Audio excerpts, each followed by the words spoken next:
people of Sindh by December 2025.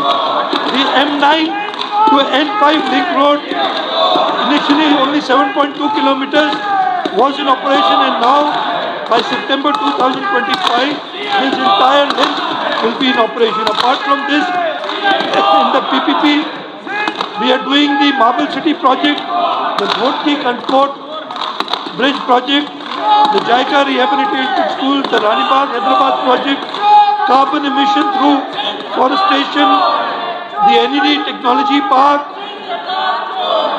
Apart from that, we are spending rupees 70 billion in Viability Gap Fund for the next year. International arbitration mechanisms have been approved for transparent dispute resolution and to align with global standards. Amendments to Sindh public procurement rules have been enacted to expedite processes and promote fairness, particularly for unsolicited proposals. Mr. Speaker, sir, our PPP framework has evolved into a powerful tool to unlock value, leverage private sector efficiency, and accelerate public service delivery. The model exemplifies the Sindh government's commitment to inclusive, sustainable, and innovation-led growth. Sir, we had started this year with an unprecedented development portfolio of 959 billion.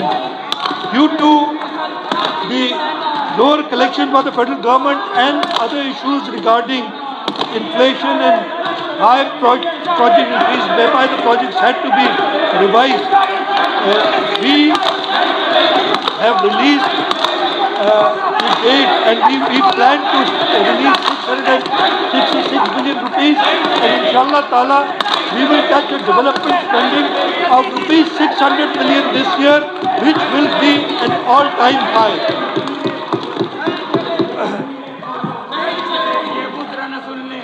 Sir, the provincial expenditures have been proposed for the current financial year to be rupees 2.9 trillion from a budget estimate of rupees 3 trillion. The current revenue expenditure is revised and is now pitched at rupees 1.86 trillion against current year's budget estimates of rupees 1.9 trillion.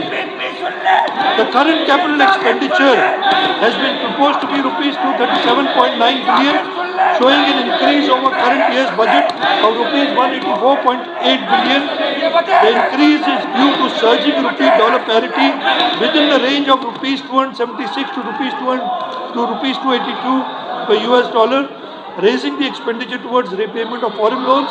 The estimates of investment activities have been revised to rupees 198.2 billion as compared to the budget. I have already told you about the development expenditure of 2024-25, and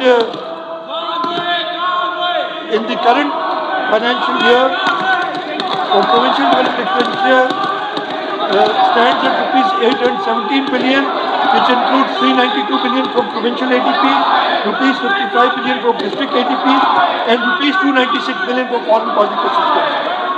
So the province's own receipts in the current financial year is largely reliant upon. So the province is largely reliant upon federal transfers.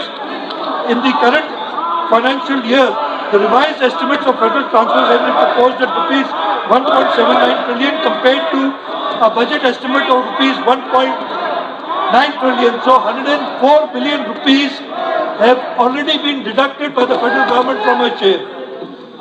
Therefore, the revised estimates for divisible pool stand at rupees 1.623 billion as against the budget estimate of 1.747 billion. Revised estimate for straight transfers are rupees 129 billion against a budget estimate of rupees 6 billion. So for our own resources, our three departments, the Sindh Revenue Board is going to collect more than 300 billion rupees in this year. The Excise and Taxation Department is going to collect almost 200 billion rupees cash, apart from the bank guarantees that are submitted, and the Board of Revenue will collect about 30 billion rupees.